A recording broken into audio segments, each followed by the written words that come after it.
O presidente da Comissão Mista do Orçamento ameaçou suspender a leitura do relatório de diretrizes orçamentárias, a LDO, prevista para este mês. Por quê? Ele está respondendo a uma ação da Procuradoria-Geral da República que pede no Supremo Tribunal Federal que as emendas PIX sejam declaradas inconstitucionais. É uma resposta ao outro poder. Vamos ao vivo, então, a Brasília. Nossa repórter Luciana Amaral com mais informações. Boa noite, Luciana. Boa noite, William. Boa noite a todos que nos acompanham aqui no WW. Pois é, o presidente da CMO, Comissão Mista de Orçamento, deputado federal Júlio Arcoverde, do PP do Piauí, ele me disse que ele quer esperar uma decisão judicial, que ele inclusive chamou como interferência do judiciário em cima do legislativo sobre toda essa questão. E ele disse também que ele quer conversar antes com o presidente da Câmara dos Deputados, Arthur Lira, e também com os demais líderes da casa. Ele argumentou também que se o relatório for lido ainda nesse mês, sem uma decisão judicial, se abre o prazo para as emendas ao relatório por parte dos parlamentares. E aí ele falou que não tem condições dos parlamentares, na avaliação dele, apresentarem as emendas com essa insegurança jurídica, sem eles saberem como que a situação vai ficar. Então, a PGR, Procuradoria-Geral da República, pediu ao STF que se declare inconstitucional essa modalidade das emendas PIX, uma modalidade das emendas parlamentares. Essa modalidade, ela envolve a transferência direta do dinheiro para os estados e para as prefeituras, sem uma fiscalização direta por parte do governo federal, embora o dinheiro, sim, tenha origem dos cofres federais. Para o Procurador-Geral da República, Paulo Gonet, essas transferências, elas omitem dados e informações indispensáveis para o controle da execução dos recursos transferidos. No Supremo, esse caso está sob a relatoria do ministro Flávio Dino e ele, na semana passada, já tinha determinado que as emendas PIX sigam requisitos de transparência, de rastreabilidade e que elas sejam fiscalizadas tanto pelo TCU, Tribunal de Contas da União, quanto pela CGU, Controladoria Geral da União. Volto com você, William. Obrigado, boa noite para você aí em Brasília, Luciana. Daniel, por um lado, eu estou sendo irônico aqui, estou até rindo, porque a gente vê um confronto entre poderes aí. Nada tem de técnica essa questão das emendas PIX. Em qualquer lugar que você diria assim, pense num absurdo, isso já aconteceu no Congresso brasileiro. As emendas PIX, evidentemente, são um absurdo. Elas ferem qualquer princípio razoável de transparência, de gestão e tudo mais, mas não é o mérito da questão que se discute nesse momento, mais uma vez.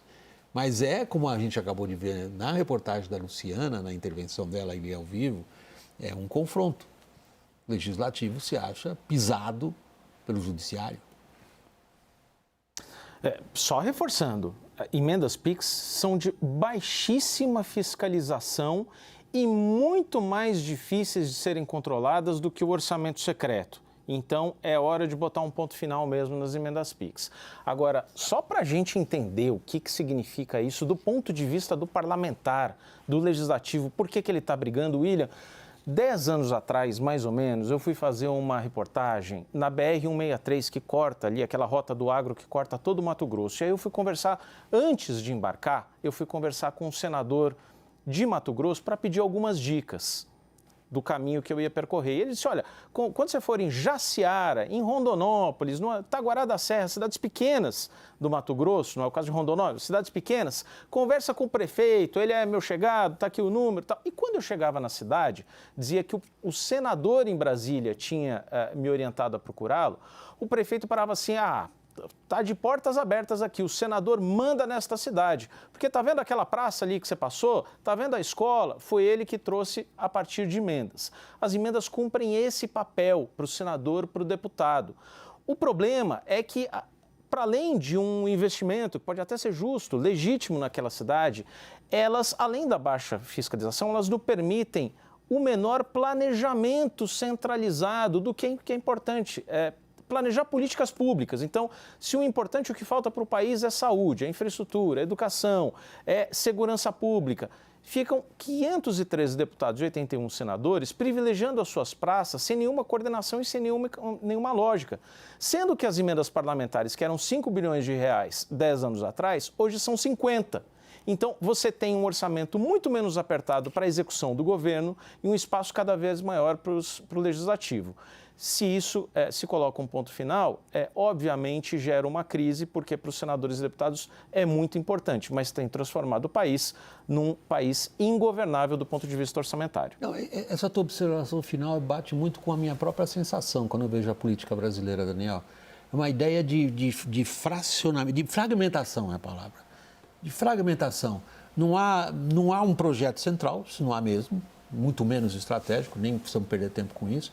Agora, no exercício da política como é, né? Tua frase favorita, né, Caio? Na política como ela é, evidentemente, o Daniel também traz essa importância disso, como que as emendas, elas são esses vasos capilares no fundo, elas fazem o trânsito entre o governo federal e o local.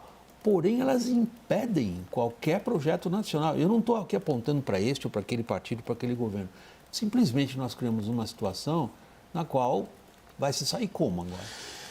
William, eu não considero esse caso como um confronto entre poderes clássico, entre legislativo e judiciário. O confronto entre poderes clássico é o caso, por exemplo, do marco temporal, que o Supremo julga uma coisa e o Congresso acha que é outra coisa, e vice-versa. Ali é um caso de confronto de poderes clássico. Aqui, neste caso, o que o Supremo Tribunal Federal está tentando fazer é sanear uma situação, tendo em vista que o princípio constitucional, e o Supremo Tribunal Federal é o guardião da Constituição, está sendo, assim, eu vou usar, pornograficamente violado, certo? A emenda PIX, e lembrando que o orçamento secreto persiste, porque restaram restos a pagar das emendas de relator que estão no mesmo esquema. Pois bem, o que acontece? De uma semana para cá, 10 dias para cá, essas duas frentes, tanto emendas PIX quanto orçamento secreto, o Supremo Tribunal Federal, tendo em vista que o princípio da transparência defendido pela Constituição está sendo violado, está tentando sanear. Penso que o Supremo Tribunal Federal teria provocado uma grande crise se tivesse simplesmente cortado. E ele não cortou. O que o Dino, o ministro Flávio Dino, fez, e fez muito bem feito, foi impor, vocês têm que apresentar para onde estão indo esses recursos. Vocês têm que apresentar transparência. Sim, apresenta, daí tem que ter auditoria nos 10 municípios que mais receberam, as ONGs beneficiadas têm que prestar contas, é o básico, né? Ninguém está falando aqui, né? Nada assim, uma grande sacada, a gente está falando o óbvio. E já está tendo reação no Congresso.